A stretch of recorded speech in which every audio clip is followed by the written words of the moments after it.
The world saw a just emperor. History saw a cold-blooded father. Discover how Suleiman the Magnificent stood by, while his deaf-mute executioners murdered his own flesh and blood to protect his crown.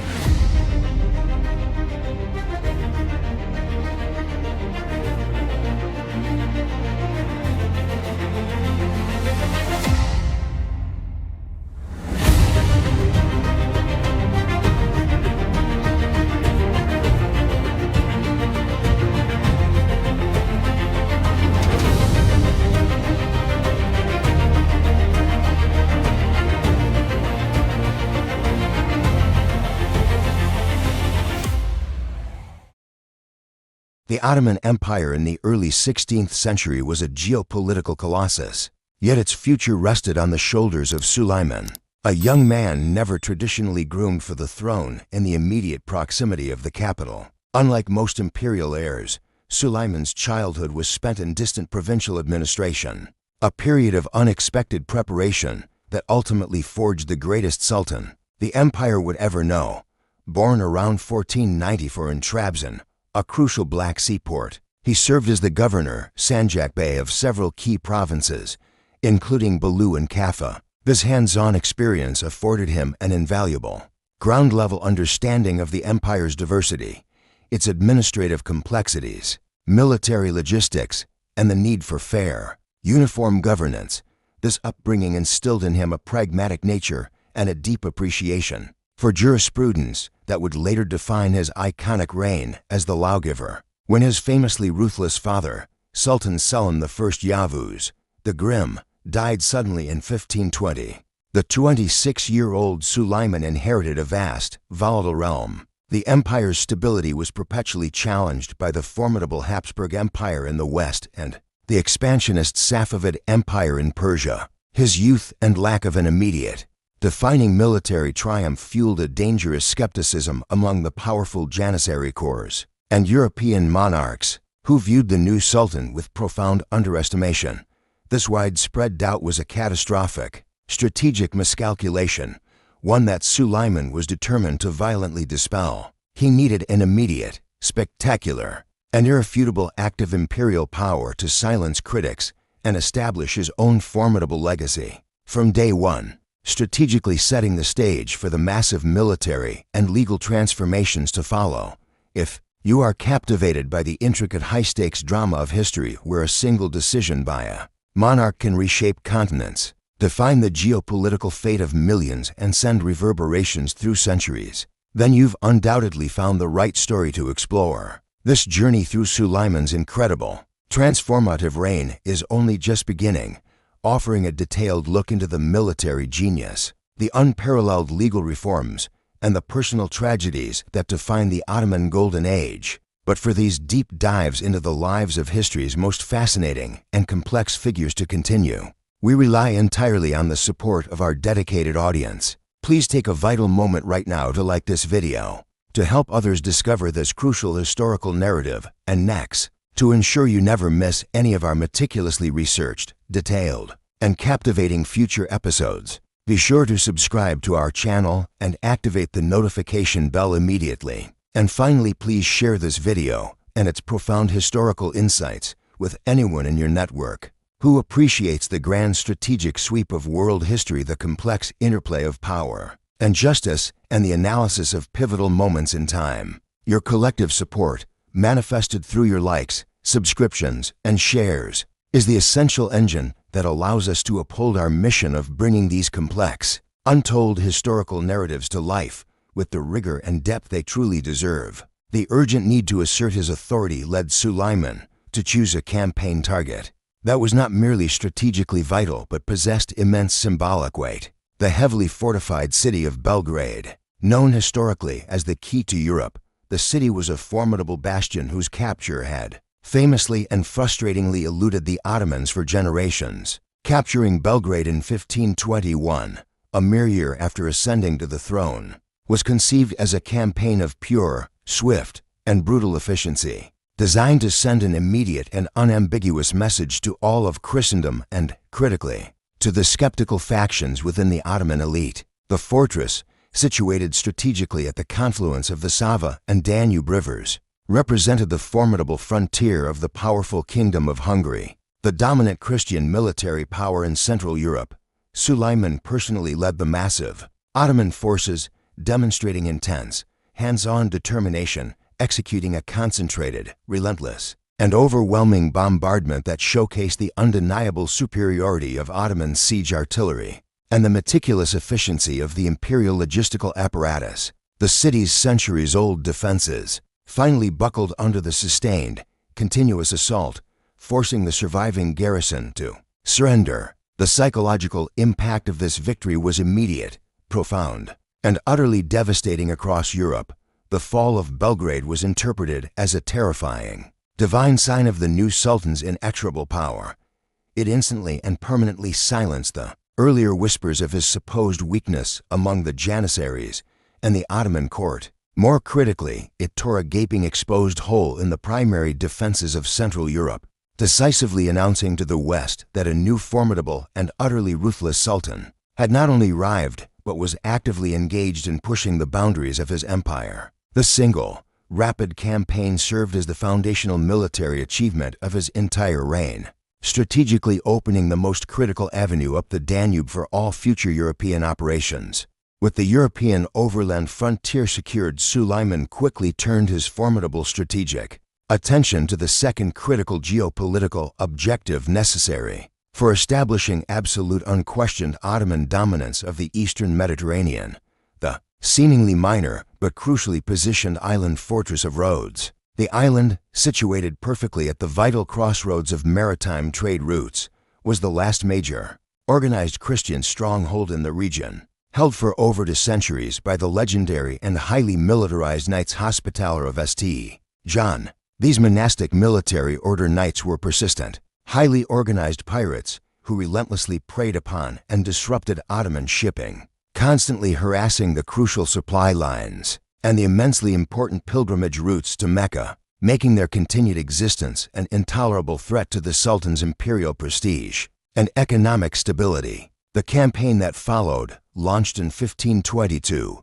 was a meticulous, massive, and ultimately patient operation. A brutal 6-month siege that highlighted SULEIMAN's comprehensive, attrition-based approach to warfare, involving a massive and effective naval blockade supported by hundreds of ships and sustained, high-intensity land assaults utilizing a large concentration of siege weaponry. The knights put up an incredibly fierce, desperate, and heroic defense, utilizing advanced fortifications and innovative defensive tactics, turning every section of the fortress into a deadly killing zone that demanded immense Ottoman casualties. Despite these heavy losses and the significant drain on imperial resources, SULEIMAN, personally present to direct the campaign, demonstrated unwavering resolve until the sheer, relentless attrition became strategically unbearable for the defenders. The eventual surrender of the knights was secured on terms that remarkably permitted them to sail away with their weapons and banners in a rare,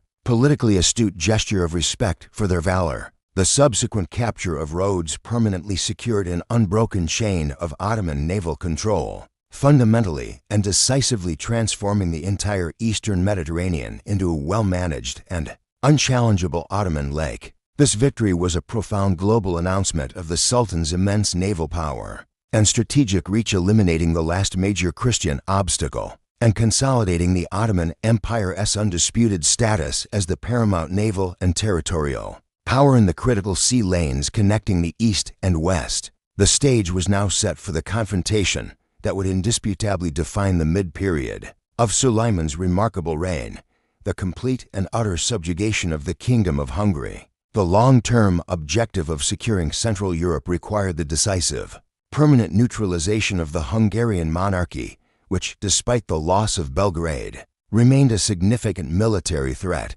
In 1526, SULEIMAN led a vast, meticulously organized Ottoman army, estimated at over 100,000 men and supported by a massive 300-piece artillery train, on a strategic campaign aimed squarely at forcing a final, annihilating pitched battle. That decisive, world-altering battle occurred on August 29, 1526, on the marshy fields of Mohacs. What followed was a single, catastrophic battle that lasted barely 2 hours, but fundamentally and irreversibly altered the political and demographic map of Central Europe. The Hungarian army, hastily mobilized and led by the young and inexperienced King Louis II, was disastrously deployed, tactically outdated, and significantly outnumbered by the technologically superior Ottoman forces, whose core strength lay in the fearsome, musket-wielding Janissary infantry and the effective, rapid deployment of mobile field artillery. The Ottoman army executed a devastatingly effective maneuver, utilizing their flanking cavalry and disciplined infantry to rapidly encircle and catastrophically break the disorganized Hungarian lines. The result was a swift, profound, and total annihilation. King Louis II himself, along with the vast majority of the Hungarian nobility, the powerful clerical leadership, and the senior military commanders, virtually the entire political, military, and religious elite of the kingdom were killed. The Kingdom of Hungary was completely dismantled and decapitated in a single afternoon, leaving the heart of Central Europe leaderless, undefended, and plunged into paralyzing terror and immediate political chaos. Mohacs was a military victory of such epical magnitude that it instantly shattered the centuries-old Hungarian state, creating a massive, destabilizing power vacuum that the neighboring and ambitious Habsburg Empire immediately sought to fill. This development effectively and irreversibly dragged the Ottomans into a direct, decades-long, resource-draining rivalry with the mighty Habsburgs for control over the fragmented territories of Hungary, marking the beginning of the great, defining struggle between the two largest empires of the 16th century. The logical culmination of Suleiman's aggressive military ambition in Europe arrived 3 years later, in 1529, with the massive, fully mobilized campaign that reached the very gates of Vienna. Vienna was not merely the political capital of the Austrian Habsburg lands, but the symbolic, deeply resonant heart of the Holy Roman Empire, representing the final, most crucial bastion of Christian resistance. This grand expedition was conceived as a full-scale, decisive attempt to annex the Austrian territories and completely dismantle the Habsburg power base, an objective that, if successfully achieved, would have irrevocably and permanently changed the entire course and political religious history of the European continent.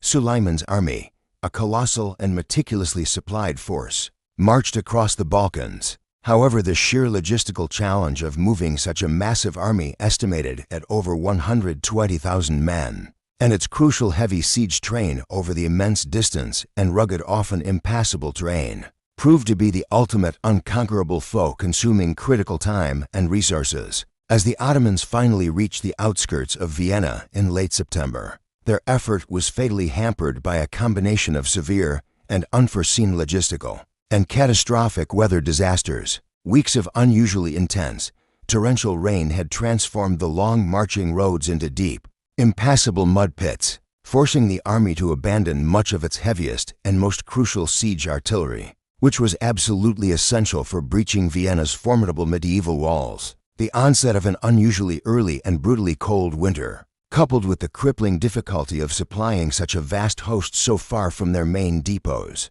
severely strained the morale and fighting capacity of the troops. The Viennese, meanwhile, mounted a surprisingly fierce, highly motivated, and determined defense. Faced with rapidly deteriorating weather conditions, dangerously dwindling supplies, and the critical lack of the necessary heavy breach artillery, Suleiman was forced to make the agonizing and historically pivotal strategic decision to lift the siege after only 2 weeks of ineffective operations. Though technically a retreat, the campaign remained a terrifying, profound demonstration of Ottoman military might, proving that the Sultan could, at will, bring his colossal armies to the very doorstep of the leading Christian power. This near miss was a pivotal and defining moment.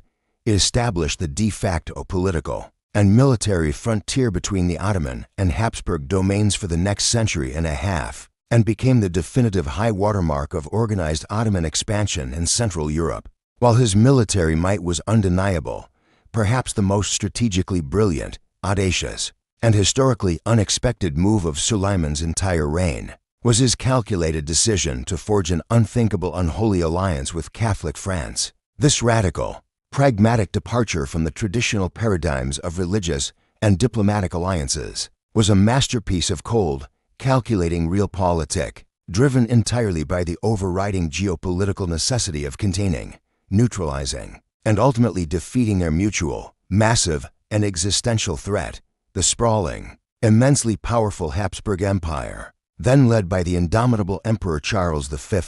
Charles V was, without any doubt, the most formidable, powerful, and geographically expansive monarch in Europe, and his consolidated power represented the single greatest, most direct existential challenge to Ottoman hegemony. The formalizing of this highly controversial alliance, known historically as the Franco-Ottoman Alliance or the capitulations, marked a profound and lasting shift in the entire European diplomatic landscape. It was an alliance based purely on shared strategic expediency, deliberately disregarding the centuries of entrenched religious and cultural enmity. The alliance provided France with an absolutely essential military and diplomatic counterweight against the massive Habsburg encirclement that threatened to crush the French state.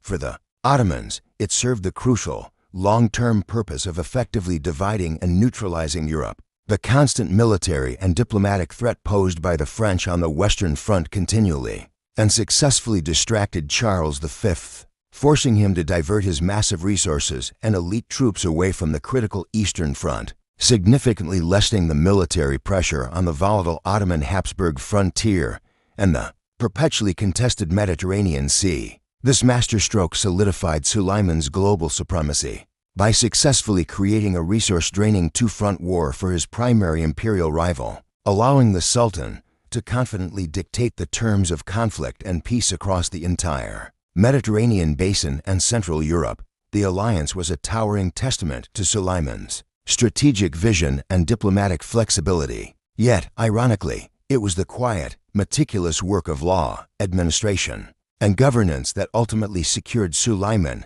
his most profound, enduring, and celebrated legacy in the East. It was the consistent application of justice that earned him the universally revered title of El-Qanuni, the lawgiver, a name that speaks volumes about his transformative impact on the enduring structure and function of the Ottoman state, recognizing astutely that a sprawling, immense, multicultural, and highly diverse multi-religious empire required a coherent, functional, universally applicable, and uniformly administered legal framework to ensure long-term stability, guaranteed justice, and effective, predictable taxation. Suleiman undertook an unprecedented, massive, and comprehensive legal overhaul. This was a complete, systematic, 100-year spanning reform of the entire accumulated Ottoman legal code known collectively as the Canon. The immense challenge lay in the successful integration and harmonization of the sacred Sharia law, which dealt exclusively with religious practices and family matters,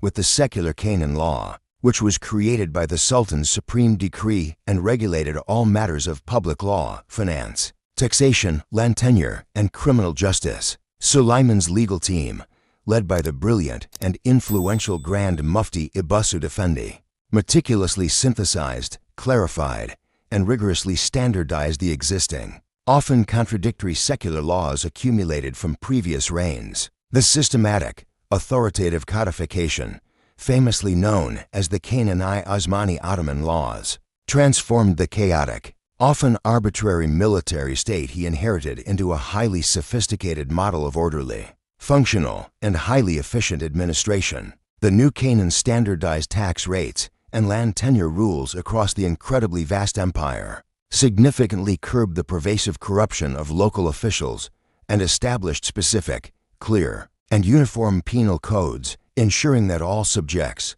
regardless of their religious affiliation, benefited from a fairer system of imperial justice. By applying the laws consistently and justly, Suleiman successfully cemented the loyalty and allegiance of his diverse subject base and earned a lasting reputation as the most just and enlightened ruler of his time, providing a robust administrative bedrock for the empire's enduring success. The internal political landscape of the powerful Ottoman Empire underwent a quiet, yet revolutionary, transformation with the stunning emergence of Hürrem Sultan, a woman who utterly defied and spectacularly shattered centuries of entrenched, rigid Ottoman tradition and ascended to become the most influential and powerful woman in the history of the empire until the modern era. Originally a slave girl, likely captured from Ruthenia, part of modern Ukraine, she entered the strictly codified imperial harem and, through a unique combination of dazzling intellectual brilliance, fierce, calculating ambition, and an undeniable personal magnetism, she captured Suleiman's heart completely and irrevocably. Her initial rise from a mere concubine to the Sultan's highly preferred mistress and the mother of several of his sons was extraordinary enough, but her single greatest, most politically significant achievement was persuading Suleiman to legally marry her, a monumental and politically explosive act that had been deliberately avoided by every sultan since the 15th century. This unprecedented elevation to the status of a legal wife of a Haseki sultan fundamentally and permanently shattered the foundational traditions of the imperial harem, which were rigorously designed to prevent any single woman from monopolizing the sultan's influence, thereby safeguarding the fragile succession line from being unduly skewed. Hurrem's influence was not confined to the private chambers of the seraglio. She rapidly became Suleiman's most trusted political confidant, his primary sounding board, and an openly acknowledged advisor on matters of state, a move that dramatically and permanently shifted the power dynamics within the imperial harem and the entire court structure. She corresponded with foreign dignitaries, advised on sensitive matters of state, and relentlessly worked to promote the careers and political standing of her own sons and allies, demonstrating a remarkable strategic acumen. This entire era, in which the Sultan's primary consort openly and systematically wielded immense, acknowledged political power, is often retrospectively identified by historians as the beginning of the Sultanate of Women. Her ambition was relentless and unwavering, and her most brutal, consequential actions, which tragically impacted the sacred line of succession, brutally revealed the ruthless, calculating heart beneath the facade of the devoted wife, forever altering the balance of power and leading directly to some of the most devastating internal tragedies of Suleiman's declining later years. As a grand physical embodiment of the immeasurable wealth, the profound spiritual piety, and the immense imperial authority of his golden age, Suleiman commissioned the construction of what is universally regarded as the single architectural pinnacle of the entire Ottoman Empire, the monumental, breathtaking Süleymani Mosque complex in Istanbul. This enormous structure was not merely designed as a functional place of worship. It was conceived and executed as a grand, profound physical statement of the Sultan's absolute supremacy, his unwavering piety, and a lasting testament to the unparalleled genius of the man who brought it to life. Mimar Sinan, the chief Ottoman architect and the greatest engineer of his time. Sinan, an ethnic Armenian or Greek Christian convert who rose through the ranks of the Janissaries, essentially functioned as the architectural equivalent of Michelangelo. The Süleymani Mosque, finally completed in 1557 after 7 years of intensive labor, is considered Sinan's undisputed magnum opus, a sublime and perfect fusion of classical Ottoman design elements and the grand soaring scale of Byzantine architecture, drawing strategic inspiration from the Hagia Sophia. Sinan's use of light, space, and flawless proportion within the main prayer hall was revolutionary. The mosque's vast central dome appears to float weightlessly, illuminated by a complex, ingenious array of windows that were designed to maximize the natural light and create an ethereal, transcendent, spiritual atmosphere. Crucially, the complex was a comprehensive kulli, a massive, self-contained community and charity center, reflecting the Sultan's deep commitment to his people and his enduring legacy as Al-Qanuni. It included not only the Grand Mosque, but also an advanced hospital, multiple high-level madrasas, religious schools, a public bath, hammam, a vast soup kitchen, imaret designed to feed the poor, and the monumental tombs Turb of Suleiman and Hurrem Sultan, ensuring that the complex functioned as a vibrant, essential hub of charitable, educational, and social life for centuries. Mimar Sinan's masterpieces served a profound public purpose. They were designed to powerfully and physically reflect the empire's immense wealth, its unshakable spiritual conviction, and its longevity, visually projecting the Sultan's power, benevolence, and order to every inhabitant and visitor of the capital. The most dramatic, shocking, and heartbreaking personal tragedy of Suleiman's reign revolved entirely around the swift, brutal and utterly unexpected deterioration of what had been the closest and seemingly unbreakable friendship in the entire empire, the bond between the Sultan and his exceptionally brilliant and favored Grand Vizier Pargalik Ibrahim Pasha. Ibrahim, a Greek-born former slave who had been Suleiman's childhood companion, rose to a level of power virtually unprecedented for a non-royal figure, essentially running the entire executive, administrative, and military apparatus of the state and personally leading major military campaigns, a rise that was a singular testament to the Sultan's immense trust. However, his rapid, unchecked accumulation of titles, vast wealth, and overwhelming influence eventually became a politically dangerous liability, fostering both profound arrogance in Ibrahim and deep, resentful jealousy among the established Turkish nobility.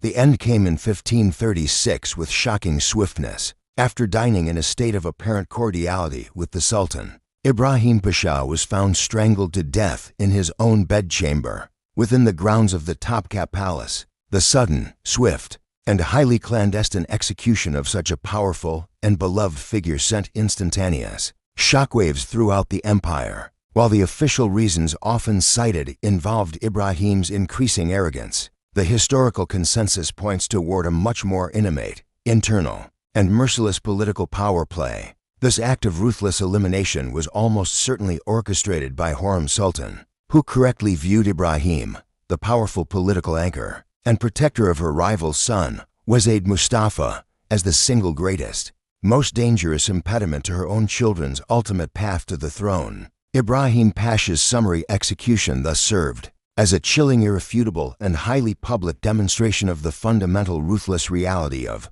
Ottoman court politics, violently revealing that even the deepest, most cherished, and most loyal personal bonds were instantly and ruthlessly dispensable when they clashed with the absolute and paranoid imperatives of imperial power and dynastic survival. The death of the Grand Vizier also removed a crucial, highly skilled, and experienced administrative anchor from the helm of the divan, creating a debilitating political vacuum that the Sultan struggled to effectively fill in the ensuing less successful years of his reign.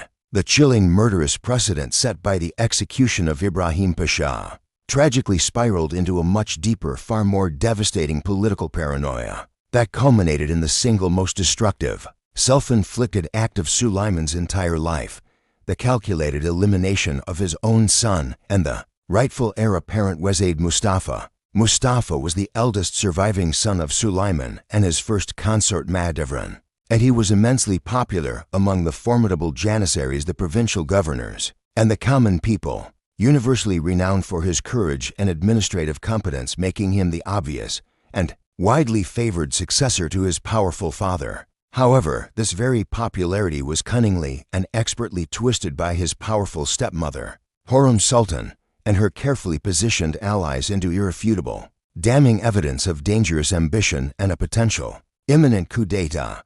The relentless years-long campaign of whispers, calculated slanders, and critically forged diplomatic letters, all fueled by the overarching, all-consuming paranoia of succession and the singular, brutal ambition of Hürrem, succeeded in planting the fatal, ineradicable seed of suspicion in the aging, increasingly cautious Sultan's mind.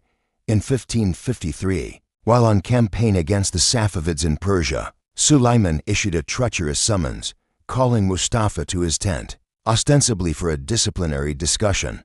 As Mustafa entered, he was immediately and brutally set upon and strangled by the Sultan's deaf-mute executioners. This devastating, cold-blooded act of patricide, the deliberate execution of his most capable and most deserving son, created an immediate, massive political and military crisis across the empire, and instantly transformed Wazid Mustafa into a widely revered public martyr for the people. The outcry, shock, and subsequent popular unrest were profound. The janissaries nearly revolted in open protest, and the public mourning was widespread and intense. By succumbing to his political fears and the calculated manipulation of his beloved, ambitious wife, the great lawgiver committed an act of supreme, unforgivable injustice, sacrificing the most deserving candidate for the throne and ensuring that the final, glorious years of his magnificent reign would be forever stained by the darkness of betrayal. irrevocably damaging the carefully constructed foundation of justice he had spent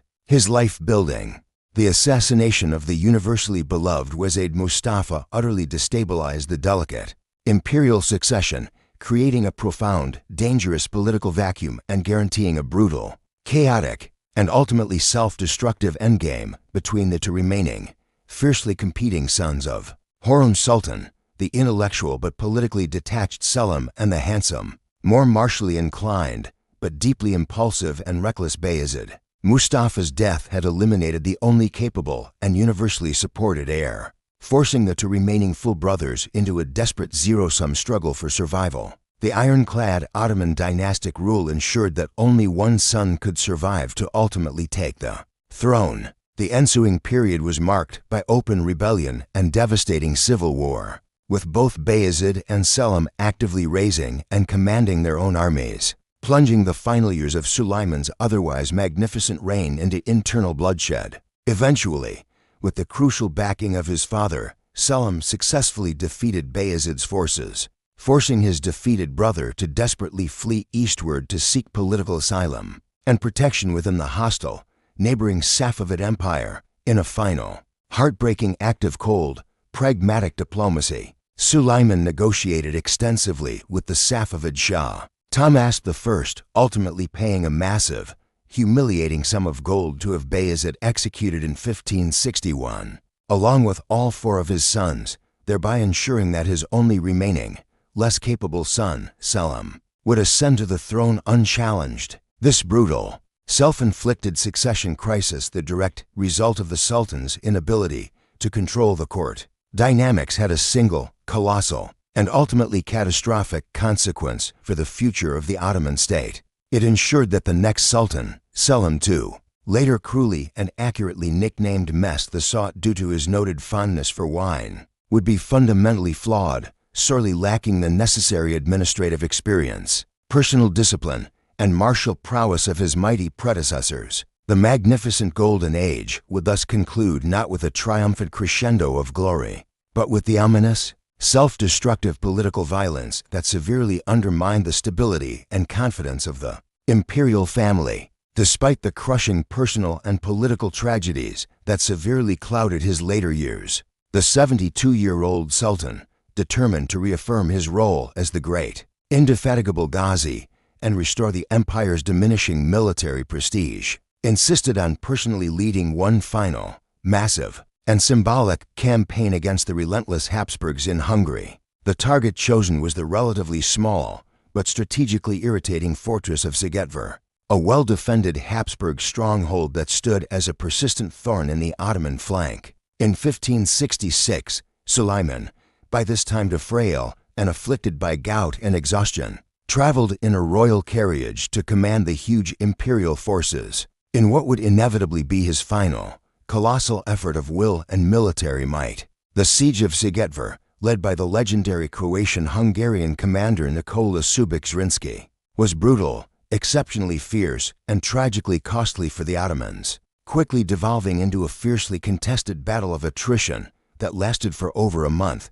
Just as the final, successful assault was about to commence, Suleiman died peacefully in his tent on the night of September 6, 1566. The highly skilled and politically astute Grand Vizier, Sakalu Mehmed Pasha, made the crucial decision to meticulously and successfully conceal the Sultan's death for a period of 48 crucial days, a calculated and necessary move to prevent the immediate panic, widespread mutiny, and succession chaos that would have inevitably erupted among the immense imperial army so far. From the capital, the fortress was captured immediately after his death, making the arduous siege a final, hard-won victory a strategically significant but Pyrrhic success that cost the life of the mighty ruler. This cunning concealment of his death, which allowed the victorious army to march back to Istanbul in an orderly, disciplined fashion, became a final, legendary testament to his unwavering commitment to imperial ambition and military discipline. The passing of Suleiman the Magnificent, one of the most universally acknowledged monarchs in global history, instantly created a massive irreplaceable power vacuum at the apex of the state. that the newly ascended Selim II, the sole surviving and undisputed yet deeply flawed and unprepared successor, was fundamentally incapable of filling the complexity of the administration, the formidable demands of its continuous foreign policy, and the relentless control required over its massive military apparatus. All demanded a ruler of genuine, world-class genius, and Selim was manifestly not that man. Lacking the necessary martial leadership and administrative discipline, the new sultan quickly and necessarily delegated most executive and military authority to his immensely formidable and experienced Grand Vizier, Sakalu Mehmed Pasha. This delegation was an immediate and unavoidable strategic retreat from the pinnacle of personalized imperial power, marking a profound and systemic shift in the governance of the empire. From the era of the all-powerful hands-on sultan ruler to the era of the increasingly dominant and powerful Grand Vizier regent, this critical shift, coupled with the deep systemic political damage done during the disastrous succession crisis he orchestrated, effectively signaled the decisive end of the Ottoman Golden Age. Though the empire would continue to remain a massive and powerful global force for many centuries, the defining period of rapid territorial expansion and unassailable military dominance largely ceased. The long, slow, and irreversible decline of the great Ottoman war machine began not with a catastrophic external defeat, but with the internal, dynastic failure to produce a worthy successor of equal genius. The final, contrasting verdict on Suleiman's legacy remains a fascinating, complex historical dichotomy.